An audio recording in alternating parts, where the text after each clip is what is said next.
আসসালামু আলাইকুম ওরহমতুল্লাহি ওবরকাতুহ। সুপ্রিয় দর্শকবিন্দু, আমিরে জামাত ডক্টর শফিকুর রহমান তিনি বিদেশ থেকে এসে এখন বাংলাদেশের ঢাকসু, জাকসু, চাকসু, রাকসু এদের শিবির প্যানেল যারা জয়ী হয়েছেন তাদেরকে নিয়ে বক্তব্য এবং সমাবেশ করছেন। চলুন সরাসরি সেই ভিডিওতে চলে যাই। আসসালামু আলাইকুম রহমতুল্লাহ। বাংলাদেশ ইসলামী ছাত্র শিবিরের কেন্দ্রীয় সংগঠনের উদ্যোগে আয়োজিত দেশের শ্রেষ্ঠ 4টি পাবলিক বিশ্ববিদ্যালয়ে ছাত্র সংসদ নির্বাচনে যারা বিজয়ী হয়েছেন তাদের সম্মানে আয়োজিত আজকের এই সম্বর্ধনা অনুষ্ঠানের প্রিয়ভাজন সভাপতি, শহীদ রক্তের চাঁদের মুড়ানো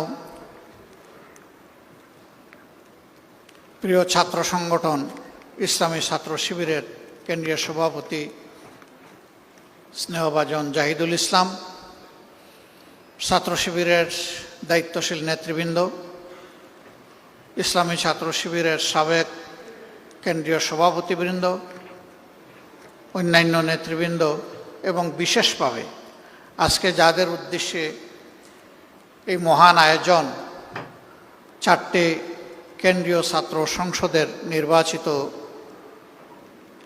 প্রিয় প্রতিনিধিবৃন্দ, আমি মহান রবের দরবারে প্রথমেই যারা নির্বাচিত হয়েছেন তাদের জন্য সার্বিক কল্যাণের দোয়া করছি। আল্লাহ তাআলা তাদেরকে যেন সুস্বাস্থ্যের সাথে নৈতিক দায়িত্ববোধে জাগ্রত হয়ে অর্পিত দায়িত্বটুকু তারা পালন করতে পারেন, সেই তৌফিক যেন মহান মওলা তাদেরকে দান করেন, সেই দোয়া করছি। এ ছাত্র সংসদ নির্বাচনগুলো দীর্ঘদিন পরে শুধু ঢাকা বিশ্ববিদ্যালয়ের মাঝখানে নির্বাচনের হালকা একটা ঝলক দেখেছিল 19 সালে। বাকিগুলার অবস্থা ছাত্র সংসদ যেন তামাদি হয়ে পড়েছিল, অপ্রাসঙ্গিক। কখন এটা হবে বিশ্ববিদ্যালয়ের ছাত্ররা তা জানতেন না। শুধু ছাত্র সংসদ কেন, সারা দেশটাকেই তো এমন করে ফেলা হয়েছিল,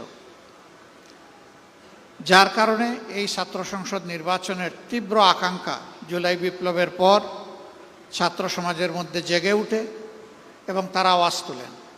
এ পথে বাধা ছিল, সব বাধা মাড়িয়ে 4টি বিশ্ববিদ্যালয় ইতিমধ্যেই নির্বাচন অনুষ্ঠিত হয়েছে।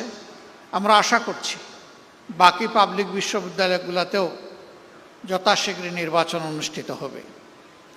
নির্বাচনে যারা অংশগ্রহণ করেছেন তারা সকলেই অভিনন্দন পাওয়ার যোগ্য, কারণ অংশগ্রহণ করাটাই একটা বীরত্ব। লড়াই করে যে বীর সেই। নির্বাচনী এই যুদ্ধে যারা অংশগ্রহণ করেছিলেন সকল ছাত্র সংগঠনের সকল অংশগ্রহণকারীদেরকে আমি অভিনন্দন জানাচ্ছি, এবং বিশেষভাবে যারা নির্বাচিত হয়েছেন তাদেরকে আরেক দফা অভিনন্দন জানাচ্ছি। তবে এই অভিনন্দনের সাথে আমাদের অনেক প্রত্যাশা, এ জাতির প্রত্যাশা। আমি দলের কোনো দায়িত্বশীল ব্যক্তি হিসাবে বলছি না, আমি দেশের একজন নাগরিক হিসাবে বলছি। এই বিশ্ববিদ্যালয়গুলোতে যারা লেখাপড়া করেন মেধার দিক থেকে তারাই এগিয়ে, সেই মেধাবীদের কাছে জাতির পাওনা আছে, সেই পাওনাটুকু তারা দেবেন এটা আমরা আশা করি। কি হবে এই ক্যাম্পাসগুলো? আমাকে কেউ জিজ্ঞেস করলে আমি বলি এই ক্যাম্পাসগুলো নতুন নেতৃত্বের হাতে এমনভাবে গড়ে উঠবে, পরিচালিত হবে। সমাজের যে স্লোগান আমরা পরিবর্তন চাই, সমাজের যে স্লোগান আমরা নতুন বাংলাদেশ চাই, এখানে পরিবর্তনও পাওয়া যাবে, নতুন বাংলাদেশের মানচিত্রও দেখা যাবে। কাজে এই ছাত্র প্রতিনিধি বন্ধু এবং বোনেরা, এটা মনে করার কোনো কারণ নেই যে শুধু ক্যাম্পাসের মধ্যেই দায়িত্ব সীমাবদ্ধ, বরঞ্চ গোটা জাতির স্বপ্ন সারথি। এই স্বপ্নকে ধারণও করতে হবে, আবার স্বপ্নকে বাস্তবে রূপ দিতে হবে। আমাকে লোকেরা আরও জিজ্ঞেস করে আগামীর বাংলাদেশটা কেমন হবে।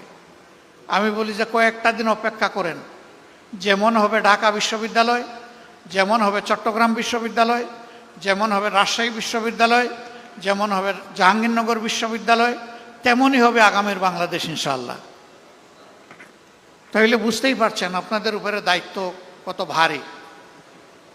কিন্তু আমি বিশ্বাস করি এই ভারী দায়িত্বের পাহাড় নয়, পর্বত আপনারা ডিঙ্গাতে পারবেন ইনশাআল্লাহ। আমি সবসময় তারুণ্যের বিকাশের পথে, আমি তারুণ্য নির্ভর একটা বাংলাদেশ দেখতে চাই, এবং আমি নই, আমরা সবাই দেখতে চাই, 18 কোটি মানুষ দেখতে চাই। এই তরুণরা আগামীর বাংলাদেশ কিভাবে গড়বে তার রিহার্সাল হচ্ছে এখনকার ছাত্র সংসদের মাধ্যমে। আমি বাড়তি 3টা জিনিস আশা করব ভেরি স্পেসিফিক্যালি। নাম্বার 1, প্রত্যেকটা বিশ্ববিদ্যালয়কে সেন্টার অফ একাডেমিক এক্সিলেন্স হিসাবে গড়ে তোলার জন্য ফার্স্ট প্রায়োরিটি হওয়া উচিত এই ছাত্র সংসদগুলোর। এর সাথে অবভিয়াসলি শুধু বই খাতা মেলে পড়ব আর ক্লাসের একটা লেকচার আমি শুনবো দেখব, বিষয়টা তা না। বিশ্ববিদ্যালয়গুলো তো মূলত হচ্ছে গবেষণার কেন্দ্রবিন্দু। আফসোস এখন গবেষণা উবে গেছে, যার কারণে হাজার বিশ্ববিদ্যালয়ের তালিকায় আমরা নাই। আমরা চাই এই দুয়ারটা খুলে দেওয়ার পথে প্রত্যেকটি ছাত্র সংসদ অগ্রণী ভূমিকা পালন করুক, এটি হোক তাদের 1 নম্বর প্রায়োরিটি। এর সাথে শিক্ষার পরিবেশ নিশ্চিত করার জন্য যা দরকার ক্যাম্পাসে যতটুকু ম্যাক্সিমাম সামর্থ্য কুলায় সেই এফোর্টটাকে ম্যাক্সিমাইজ করা দরকার। নাম্বার 2, অতীতের কলুষিত ছাত্র রাজনীতিতে আমরা শুনতাম, আমরা দেখতাম ছাত্র সংসদে যারা নির্বাচিত হন তারা বিশ্ববিদ্যালয় এবং কলেজগুলার বিভিন্ন উন্নয়নমূলক কর্মকাণ্ডে তারা জড়ায় পড়েন, তারা অংশ বসান, অসৎ উপায়ে রুজি করেন। আমরা সততার পরীক্ষায় এই ছাত্র সংসদগুলোকে শতভাগ উন্নীত দেখতে চাই। এখানে 1% কোনো ফেইলিওর এই জাতি দেখতে চায় না। কারণ ইতিমধ্যে যুবকদের নিয়ে জাতির যে অ্যাসপিরেশন তৈরি হয়েছিল, কারো কারো ভুলের কারণে সেই জায়গায় ভাটা পড়েছে। আমি চাই সেই ভাটার জোয়ার এই ছাত্র সংসদগুলোর মাধ্যমে ফিরে আসুক।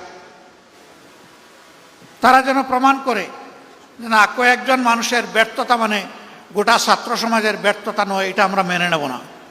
আমরা প্রমাণ করব ছাত্ররা সবসময় ন্যায় সত্যের পক্ষে, কল্যাণের পক্ষে, এবং ছাত্ররা সবসময় বৈষম্যহীনতার পক্ষে।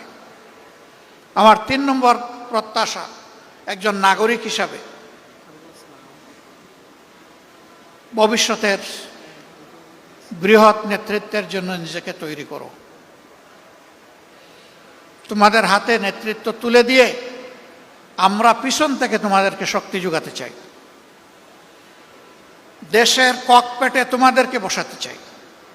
তোমরা ককপিটে বসে দেশ পরিচালনা করবা, পিছন থেকে আমরা তোমাদের জন্য দোয়া করব, শক্তি যোগাবো। ভুল করলে কানে কানে তোমাদেরকে বলে সংশোধন করব, কথা না শুনলে হাতে ধরে ঝাঁকি দেব। যদি তাও না শুনো তাহলে সম্মানের এই আসন থেকে জাতিকে সাথে নিয়ে তোমাদেরকে সরাই দেব, এখন রাখবো না। তোমাদেরকে সেইভাবেই প্রস্তুত হতে হবে। আমি গভীরভাবে বিশ্বাস করি তোমরা পারবা ইনশাআল্লাহ। তোমরা পেরেছ, একটা পর্বত প্রমাণ, একটা হস্তিকে তোমরা এই সমাজ থেকে তাড়াতে পেরেছ। তোমাদের নেতৃত্বেই সেটা সফল হয়েছে। তোমাদের নেতৃত্বে ইনশাআল্লাহ আগামী নতুন বাংলাদেশ, বেটার বাংলাদেশ গড়ে উঠবে, এটা আমাদের প্রত্যাশা। আরও কিছু স্পেসিফিক কথা আছে, সুযোগ পেলে এই বৃহৎ পরিবেশে নয় আরও কনসেন্ট্রেটেড এনভায়রনমেন্টে তোমাদেরকে বলার চেষ্টা করব ইনশাআল্লাহ। আমি খুবই দুঃখিত, অনুষ্ঠানের সৌন্দর্যহানি ঘটিয়ে আমার বক্তব্যটা আগেই দিতে হলো, কারণ আমার একটা পাবলিক কমিটমেন্ট আছে। এটা ফুলফিল করার জন্য এখন আমাকে রওনা করতে হচ্ছে। এই আয়োজন কিন্তু এখানে শেষ হচ্ছে না, এরপরেও কন্টিনিউ করবে। সকলের কাছে বিনয়ী অনুরোধ, পুরা আয়োজন জুড়ে আপনারা আজকের আয়োজকদেরকে ইনশাল্লাহ সঙ্গ দেবেন। এখানে যতগুলা বক্তব্য আপনাদের সামনে পেশ করা হয়েছে, প্রত্যাশার পারটুকু নিশ্চয়ই আপনারা মাপতে পারছেন।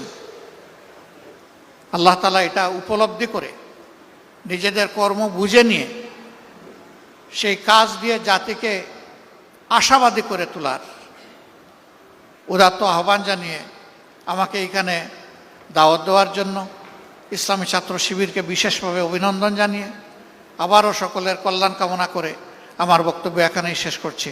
আল্লাহ হাফিজ। বাংলাদেশ জিন্দাবাদ। বাংলাদেশ ইসলামী ছাত্র শিবির জিন্দাবাদ। আসসালামু আলাইকুম ওয়া রাহমাতুল্লাহ।